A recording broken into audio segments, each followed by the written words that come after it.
నమస్తే, నేను మీ Gopi. Welcome back to our channel. ఈరోజు మనతో వచ్చేసరికి సీనియర్ నిర్మాత నటికుమార్ గారు మన ముందు ఉన్నారు. సార్ నమస్తే. సార్ ఒక 2 days బ్యాక్ పవన్ కళ్యాణ్ గారు పిఠాపురంలో అయితే నామినేషన్ వేయడం అయితే జరిగింది. ఆ నామినేషన్లో కొన్ని అంటే కొన్ని నామినేషన్లు కొన్ని తిరస్కరించబడడం జరిగిందంట. అసలు నామినేషన్ కూడా తిరస్కరించబడిందని కొన్ని వార్తలు వస్తున్నాయి. అదేవిధంగా ఆస్తుల వివరాలు కూడా క్లారిటీ ఇవ్వలేదంట. దాని గురించి మీరేమంటారు? ఏమండి, అడ్వకేట్స్ ఉంటారు, రూల్స్ అండ్ రెగ్యులేషన్స్ ఉంటాయి, అన్నీ ఉంటాయి. ఆంధ్రప్రదేశ్లో మొత్తం వైసీపీ నామినేషన్లన్నీ తిరస్కరించాలి. వాళ్ళ మొత్తం టోటల్గా వాళ్ళు అన్నీ సగం అన్నీ తప్పుల తడకే ఉంది. ఇంకా అన్ని ముందు ఉంది ముసలి పండుగ. ఇంకా చాలామంది అదన్నీ చెక్ చేస్తున్నారు. ఎంఈవి సత్యనారాయణ గారి ఆస్తులు ఏంటి, ఇంకోళ్ళ ఆస్తులు ఏంటి, అవన్ శ్రీనివాస గారి ఆస్తులు ఏంటి, అది ఏం అఫిడవిట్లో ఇచ్చారు, ఇంకా చాలామంది ఎంపీలు ఏమి ఇచ్చారు, ఎమ్మెల్యేలు ఏమి ఇచ్చారు, ఎక్కడెక్కడ ఏం ఆస్తులు ఉన్నాయి, ఎన్ని కేసులు ఉన్నాయి, ఆ కేసులు ఎందుకు చూపించలేదు, ఇవన్నీ అవుతున్నాయి. వాళ్ళు తీస్తున్నారు. రాష్ట్రంలో నిజంగా అఫిడవిట్ మొత్తం చెక్ చేసి ఎలక్షన్ కమిషన్ చెయ్యాలి అంటే టీడీపీ అండ్ వైసీపీ జనసేన అన్ని నామినేషన్లో తిరస్కరించబడతాయి. ఎందుకు సార్? ఎందుకంటే ఎవరు కరెక్ట్గా ఎవరు కాబట్టి. గవర్నమెంట్ తెలియదు అంటారు. అట్లాగా గవర్నమెంట్కి తెలిసినా కూడా ఏం చేయలేదు కదా. ఎవరో కంప్లైంట్ ఇవ్వాలి. ఆ కంప్లైంట్ ఇచ్చిన వాళ్ళు ఎవరో నామకా వస్తుంటారు. ఆ నామకా వస్తే కంప్లైంట్ ఇచ్చిన తర్వాత మళ్ళీ కోర్టుకి వేస్తారు. కోర్టుకి వేసిన తర్వాత 5 సంవత్సరాలు అయిపోయిన తర్వాత ఏదో తీర్పు వస్తుంది. ఏముండదు, అప్పటికి 5 సంవత్సరాలు అయిపోతుంది. అది కోర్టు. మనకి చట్టాల్లో కొన్ని లోపాలు ఉన్నాయి. ఆ లోపాలని వీళ్ళు వాడుకుంటారు. ఇప్పుడే మనం టోటల్గా నామినేషన్ తిరస్కరించాలంటే ఇప్పుడు అఫిడవిట్లో ఇమీడియట్లీ కంప్లైంట్ పెడితే 29 లోపల చాలామంది తిరస్కరిస్తారు. 29 లోపల రావాలంటే అఫిడవిట్ మనం already right to information act ఇప్పుడు ఇవ్వరు. ఆ అఫిడవిట్ ఇవ్వలేనప్పుడు ఎలాగవుతుంది మనకి? అప్పుడు అఫిడవిట్ మీలాంటి ప్రెస్ వాళ్ళ దగ్గర ఎవరితో తీసుకుని అది చూసామనుకోండి, అది రికగ్నైజ్డ్ కాదు. రూల్స్ అండ్ రెగ్యులేషన్స్ ఉన్నాయి కదా, దానికి ఇవన్నీ చాలా ప్రాబ్లమ్స్ ఉన్నాయి. పబ్లిక్ డిమాండ్లో పెట్టాలి. ఆ పబ్లిక్ డిమాండ్లో తీసి ఇవన్నీ చెయ్యాలి. ఇవన్నీ మొత్తం టోటల్గా చెప్తాను కదా, ప్రతి ఒక్కటి కూడా చూసుకుంటూ క్షుణ్ణంగా చూడగలిగితే నామినేషన్ ఇన్వాల్యూడ్ అని ఉంది మన చట్టంలో. కానీ దాన్ని చేసిన వాళ్ళు ఎవరు ఉన్నారు? అంటే పవన్ కళ్యాణ్ గారి 3వ భార్య అన్న లెజెండో గారికి యూరోప్లో కొన్ని వేల కోట్ల రూపాయలు ఆస్తుందని బయట వార్తలు వస్తున్నాయి. దాని మీరేమంటారు? ఏమంటే తెలియనప్పుడు మాట్లాడడం మనకు తెలియదు. ఆమె కోసం మనకు తెలియదు. అవగాహన లేనప్పుడు ఆమె కోసం ఉన్నాయా లేవా, ఆస్తులు ఉన్నాయా లేవా ఏంటని తెలియనప్పుడు మనం మాట్లాడకూడదు. తప్పు అది. వాళ్ళు ఎందుకు మాట్లాడుతున్నారంటారు ప్రతిపక్ష పార్టీ వాళ్ళు? ప్రతిపక్ష పార్టీకి పని పాటు లేదు, ఏదో ఒక రాయేద్దామని మాట్లాడుతూ ఉంటారు. ఇప్పుడు చెప్పట్లేదా వైఎస్ వివేకానంద రెడ్డి గారిని చంపేది ఎలాంటి దేవుడు తెలుసు నాకు తెలుసు అని చెప్పట్లే. అలాగే ఉంటుంది. అది కాదు, కోడికత్తి కేసు ఏమైందంటే కోడికత్తి కేసు ఏమవుతుంది, ఆటోమేటిక్గా రొటీన్లోనే వస్తుంటుంది, చట్టం తన పని తెచ్చిపోతుంటుంది అని చెప్తుంటాడు. సలహాదారుడిగా నెలకు జీతాలు తీసుకుంటూ ఆయన వచ్చి వైసీపీకి సపోర్ట్ చేస్తుంటాడు సజ్జల రామకృష్ణారెడ్డి గారు. ఇవన్నీ నేనేమంటున్నానంటే గులకరాయి కొట్టిందంటే దెబ్బ పెరుగుతూ వస్తుందంట. ఇప్పటికి ఇంకా తీయలేదు దెబ్బ. అంత పెద్ద దెబ్బ ఏం తగిలిందో తెలియదు. ఏదో పడుతుంటారండి భజన మీరు చెప్పారు. కోడికత్తి కేసు ఆయనకి పాపం ఎందుకు జరుగుతుంది అన్యాయంగా? ఆయనకి ఇంత పెద్ద జెడ్+ కేటగిరీ ఉండి ఒక ఎయిర్పోర్ట్, ఇండియన్ ఎయిర్పోర్ట్లో వెరీ సెక్యూరిటీ, టైట్ సెక్యూరిటీ అంటారు, అలాంటి దాంట్లో కోడికత్తి కేసు జరిగింది. దీనికి జెడ్+ కేటగిరీ అంటే రాష్ట్ర సీఎంకి నాకు తెలిసి ఎవరికి కూడా అంత కేటగిరీ ఉండదు కదా. అలాంటి సీఎం మీదే దాడి జరిగింది, ఈయన మీదే. అన్నీ ఈయనకే జరుగుతాయి పాపం. ఏంటో అంటే అలా నడుస్తుందేమో కదా. పాపం చెల్లెళ్ళు వచ్చి ఈయన మీద అబండాలు వేస్తారు. చెల్లెళ్ళు వచ్చి మా అన్నయ్య ఇలాగ అన్యాయం చేశారని చెప్తారు. అది కూడా పాపం చాలా మంచోడు ఈయన. చాలా మంచోడు. రాష్ట్రానికి అసలు ఇలాంటి మంచి వ్యక్తి దొరకడు. కనుక వాళ్ళ అక్క చెల్లెలు, వాళ్ళ చెల్లెళ్ళు మాత్రం వాళ్ళకి లేదు సెక్యూరిటీ, వాళ్ళకి లేదు. వాళ్ళ చిన్నాన్ని ఎవరు చంపారో తెలియదు. కోడికత్తి కేసు ఏం చేశారో ఏం జరిగిందో తెలియదు. ఇప్పుడు గులకరాయి కేసు ఏమవుతుందో తెలియదు. కానీ ఈయనకి రాష్ట్రం మాత్రం రాష్ట్ర అక్క చెల్లెళ్ళు అందరూ కావాలి, రాష్ట్ర ప్రజలు కావాలి. 50 లక్షల మందికి మేము టింగ్ వేస్తున్నాం అంటారు. 4,50,00,000 మంది రోడ్డు మీద పడిపోయారు. 50 లక్షల మంది కాదు, 5 కోట్ల మందిని మీరు చూడగలగాలి. 5 కోట్ల మందికి రాష్ట్రానికి చీఫ్ మినిస్టర్ మీరు. 50 లక్షల మందికి మేము టింగ్ వేస్తున్నాం అని చెప్తున్నారే.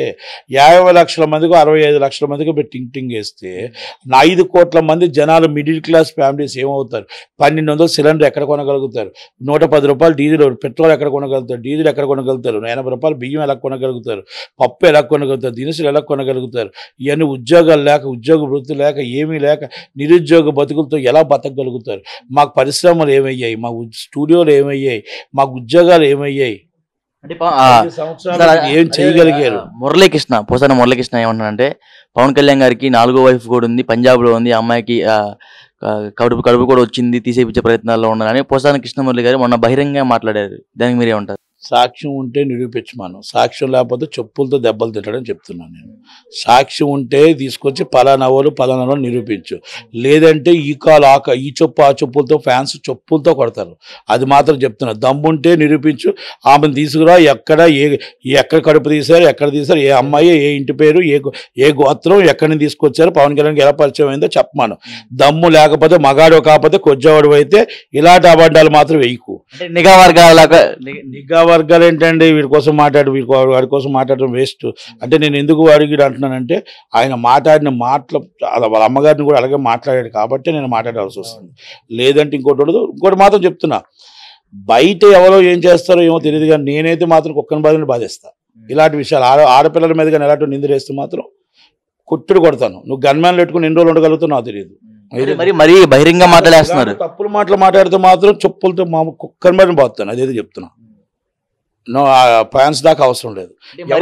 ఎవరికైనా సరే మరి బహిరంగ పబ్లిక్ మీటింగ్ లో పెట్టి వ్యాఖ్య చేస్తున్నారు. ఆడపిల్లల మీద నిందులు వేస్తే వైసీపీలు ఎవరైనా సరే మేబీ ఇలాంటి తప్పుడు రాతలు మాట్లాడితే మాత్రం నేను ఒప్పుకోను. ఎందుకంటే ఆడపిల్ల నీ ఇంట్లో ఎక్కలేదా, నీ చెల్లి లేదా, నీ భార్య లేదా, సిగ్గు లేదు నీకు మాట్లాడటానికి? సిగ్గు లజ్జ లేకుండా మాట్లాడతావు, నోటికి అదుపు లేదు అబ్బు లేదు. జగన్ గారి కోసం మాట్లాడుతున్నారు. ఎవరి కోసం మాట్లాడినా నేను అదే చెప్తాను కదా, విలువలు లేని పార్టీ ఇది. చెల్లులకే విలువ ఇవ్వరు, చెల్లెల్నే అసభ్యకరంగా తిట్టేస్తున్నారు. ఇక విలువ ఏముంటుంది? ఇప్పుడు ఇలాంటి విలువలు లేవు. నీకు దమ్ము ధైర్యం ఉండి నువ్వు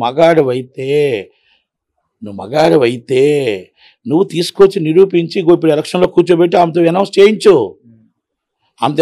ప్రూఫ్స్ చూపించు. నువ్వు జనాల్లోకి వచ్చి మాట్లాడు, గన్మ్యాన్లు వదిలి జనాల్లోకి వచ్చి మాట్లాడు. అప్పుడు నువ్వు మగాడు అని నేను ఒప్పుకుంటా.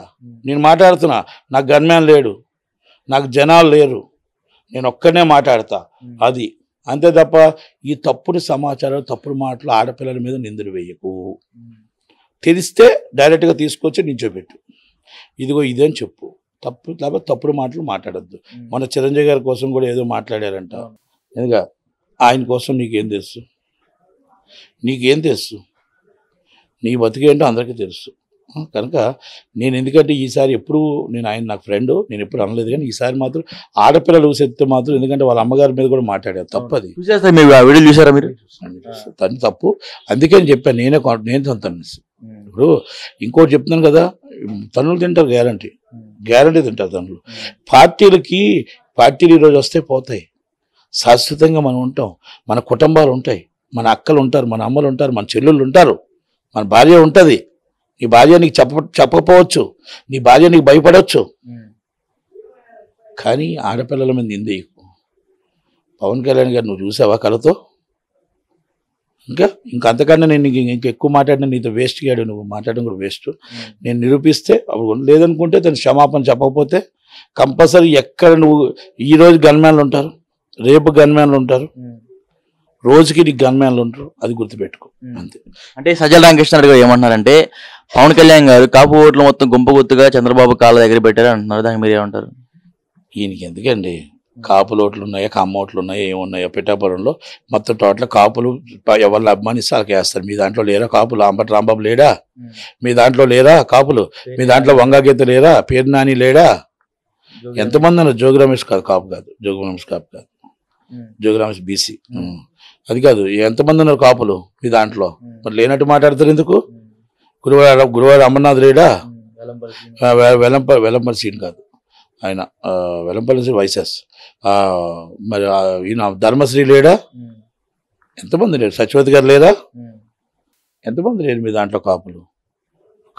తప్పు. మీరు ఇప్పుడు కాపులు మీ దాంట్లో ఉన్నారు మీకు వేస్తారు, వాళ్ళ దాంట్లో వాళ్ళకి వేస్తారు, ఎవరి దాంట్లో ఎవరి పార్టీ మీద నమ్ముకుంటే వాళ్ళకి వేస్తారు ఓట్లు. సజ్జల రామకృష్ణారెడ్డి గారికి ఏమండి అభివృద్ధి ఏం చేశారో చెప్పండి. మీరు పోలవరం ఎందుకు కట్టలేదో చెప్పండి. మీరు పరిశ్రమలు 5 సంవత్సరాలు ఎందుకు తేలేదో చెప్పండి.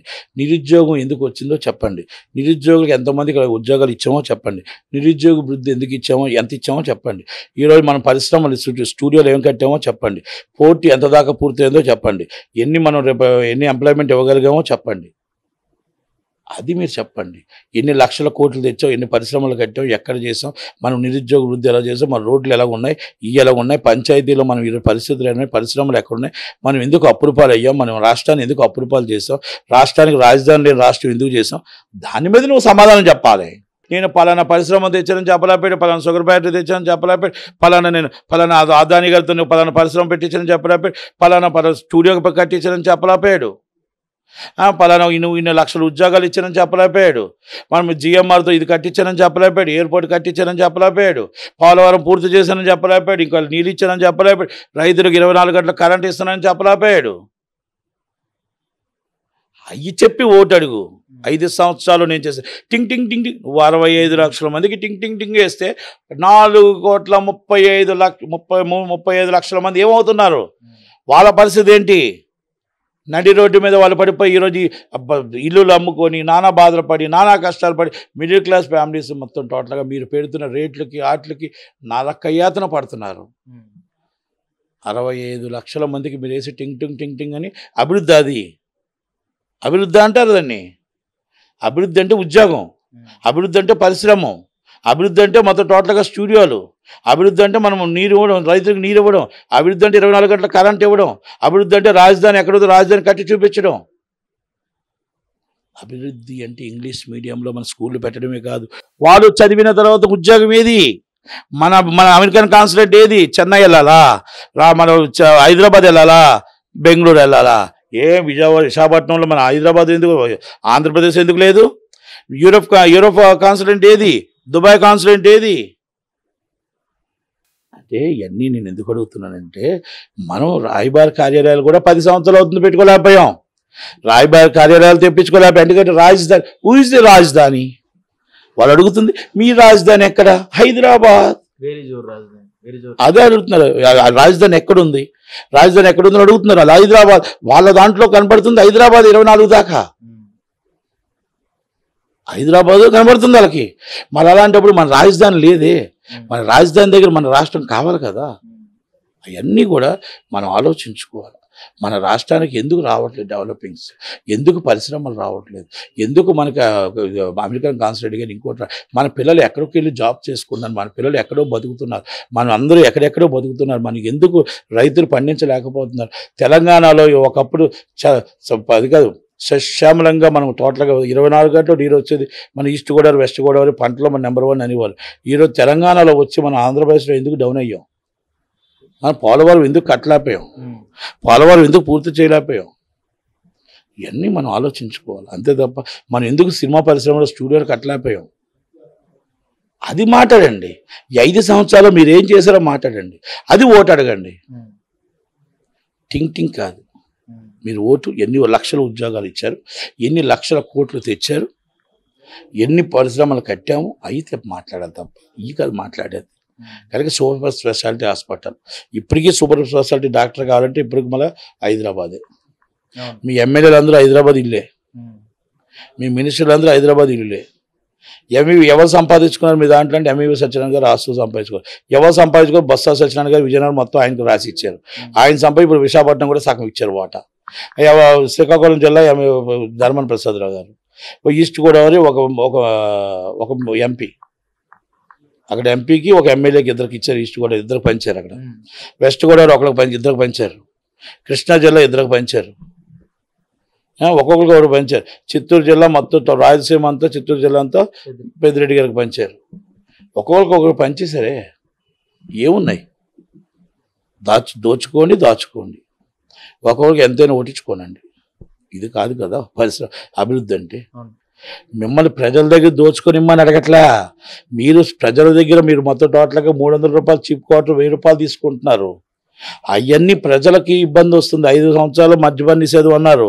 మద్యపాన నిషేధం ఎందుకు చేయలేకపోయారు? ఎందుకు ఫెయిల్ అయ్యారు? అందుకే మీరు 300 రూపాయలు 1000 రూపాయలు ఎందుకు పెడుతున్నారు? ఆ 300 పెట్టండి. నాకు చేత కాదు మద్యపాన నిషేధం, ఇదిగో 300కే పెడుతున్నానని పెట్టండి. మీ బ్రాండ్లు తీసేయండి. అన్ని రెగ్యులర్ బ్రాండ్లు, అన్ని పక్క రాష్ట్రంలో ఉన్న బ్రాండ్లు పెట్టండి. అది ఇంకో రాష్ట్రంలో ఉన్న బ్రాండ్లు పెట్టండి. 110 రూపాయలు డీజిల్ వస్తుంటప్పుడు పక్క రాష్ట్రంలో 90 రూపాయలు ఉంటప్పుడు మీరు 110కి ఇస్తున్నారు? మీరు ఎందుకు ఆ 30% 20% తగ్గించట్లేదు? 1200 సిలిండర్ వస్తున్నప్పుడు ఆ సబ్సిడీ తీసి మీరు ఎందుకు సిలిండర్ ఇవ్వలేకపోతున్నారు? మీరు పప్పులు బియ్యం అయి ఉండేటప్పుడు మీరు ఇవన్నీ తగ్గించడానికి ప్రయత్నం చేయండి. మీరు ఈరోజు మొత్తం ఆంధ్రప్రదేశ్ డెవలప్ చేయడానికి ప్రయత్నం చేయండి. ఉద్యోగాలు ఇచ్చుకుంటే పరిశ్రమలు వస్తే మనకి ఇన్కమ్ వస్తుంది. అప్పులు తగ్గించుకోవడానికి ప్రయత్నం చేయండి. ఒకప్పుడు చంద్రశేఖర్ గారు మొత్తం టోటల్గా మన బంగారం కూడా తాకట్టు పెట్టేసి దేశాన్ని తీస్తే ఆ దేశాన్ని ఎలా రక్షించుకున్నారో పివి నరసింహరావు గారిని చూసి నేర్చుకోండి. ఈరోజు రాష్ట్రంలో ప్రపంచంలోనే నెంబర్ 1 రాష్ట్రంగా మనం తయారవుతున్నాం అంటే అభివృద్ధి చెందుకుంటూ అప్పులు తగ్గించుకుంటూ వస్తున్నాం. అప్పులు తగ్గించుకుంటూ రావాలంటే దాంట్లో ఉన్న రాష్ట్రంలో ఉన్న ప్రతి ఒక్క వ్యక్తి కూడా జాబ్ చేయాలి. జాబ్ చేస్తారా, తొగుడు బండి పెడతారా, ఇంకోటి పెడతారా, స్టాల్ పెడతారా, ఏమైనా పెడతారా, ఇది ఆల్రెడీ 6 o'clock కాదు 9 o'clock దాకా వర్క్ చేయాలి. మన రాష్ట్రాన్ని కాపాడుకోవడం కోసం, మన రాష్ట్రాన్ని నిలబెట్టుకోవడం కోసం మనం కష్టపడాలా, మనం రావాలా. మన ఇల్లు కుటుంబం ఎంతో మన రాష్ట్రం అంతా. అలా మనం కష్టపడి తీసుకోవడానికి మనం చెయ్యూత ఇవ్వాలి గవర్నమెంట్. అలా చెయ్యాలి తప్ప వాళ్ళు మనం ఇంట్లో మీరు టింగ్ ఇస్తున్నాం కాదు. నిరుద్యోగ వృద్ధి బస్సు ఫ్రీ ఇవ్వండి, మీరు ట్రైన్ ఫ్రీ సెంట్రల్ గవర్నమెంట్తో మాట్లాడి 50% ఇవ్వండి. కానీ వాళ్ళందరికీ మీరు షార్ట్ టైంలో ఒక్కొక్కరికి ఉద్యోగాలు ఇవ్వండి. ప్రైవేట్ ఉద్యోగం ఇస్తారా, మీరు రోడ్డు మీద ఉద్యోగం స్టాల్ ఇస్తారా, లేకపోతే ఇంకోటి ఇస్తారా, గవర్నమెంట్ ఉద్యోగం ఇస్తారా, సాఫ్ట్వేర్లు ఇస్తారా, వాళ్ళకి ఆ నిరుద్యోగ వృత్తిని సంవత్సరంలోపు ఖాళీ చేస్తూ ఉండండి. ఆ నిరుద్యోగ వృత్తి తగ్గుతూ ఉంటే వాళ్ళకు కూడా ఇన్కమ్ తగ్గుతూ ఉంటుంది. వాళ్ళు ఎందుకు పిల్లలు దొంగతనాలకు ఏ డబ్బు లేకే కదా, కష్టాలు ఉంటాయి కదా ఈరోజు పరిస్థితి వస్తుంది. వాళ్ళందరినీ మామూలు మనుషులుగా మార్చాలి కదా మనం. ఆకలితో అలమటించిపోతున్నారు. ఎందుకంటే మీరు ఇచ్చే డబ్బులు కావు. ఇక్కడ ఆల్రెడీ చాలా కష్టాలు ఉన్నారు పిల్లలు, అందరూ కష్టాలు ఉన్నారు. నిరుద్యోగ వృత్తి లేదు, ఏమీ లేదు, ఏం చేయాలి? వాళ్ళు జాబ్ లేదు, ఏమీ లేదు, జాబ్ లేస్తుంటే ఏం చేయాలా? వాళ్ళందరికీ మనం ఏదో ఒకటి చూస్తే వాళ్ళు తప్పుడు తోకి మార్గానికి వెళ్లకుండా ఉంటారు. కనుక ఇవన్నీ మనం ఆలోచించుకోవాలి. ఇది మీరు చెప్పండి సమాధానాలు. కానీ ఎంతసేపు కాపుల ఓట్లు ఎక్కడ పెట్టారు, ఎలా ఓట్లు అక్కడ పెట్టారు, పవన్ కళ్యాణ్ 4 పెళ్ళిళ్ళు 3 పెళ్ళిళ్ళు, ఈ కావు నువ్వు చెప్పడం. నేను ఒకటి అడుగుతున్నా, పోసాని కృష్ణమురళి, నువ్వు రాష్ట్రానికి ఏమైనా నువ్వు ఇండస్ట్రీ తీసుకొచ్చి ఇండస్ట్రీకి ఏమైనా చేసేవా? చేత కాకపోతే మూసుకొని కూర్చో. రేపు ఇండస్ట్రీలో మా టీడీపీ గవర్నమెంట్ వస్తుంది, మేము చేసి చూపిస్తాం అంటున్నాను. మేము నటుని నేను చేసి చూపిస్తాం. Okay sir, thank you sir.